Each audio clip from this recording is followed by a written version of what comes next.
7 তারিখে বাইরের রাজ্য থেকে এসছেন, সেটা হচ্ছে 31,362 জন ভিন রাজ্য থেকে এসছে। আর আজকের পরীক্ষায় 13,517 জন বাইরের রাজ্য থেকে এসেছেন।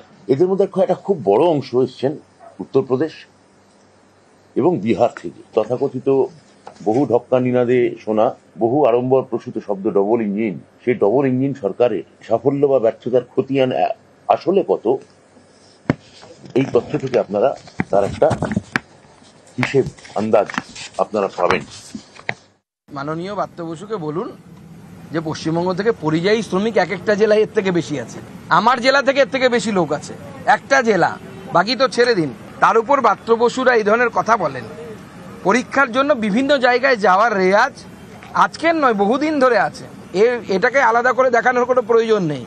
ব্রাত্যবাবুকে বলুন ওটা নিয়ে ভাবতে। কতজন পরীক্ষা দিতে এসছে এটা নিয়ে না ভেবে কলকাতার কলেজগুলো কেন সিট ভর্তি হচ্ছে না, কেন সেখানে ছাত্ররা ভর্তি হচ্ছে না, কেন চাকরির কথা তারা ভাবছে না, সেই বিষয়ে ভাবতে বলুন।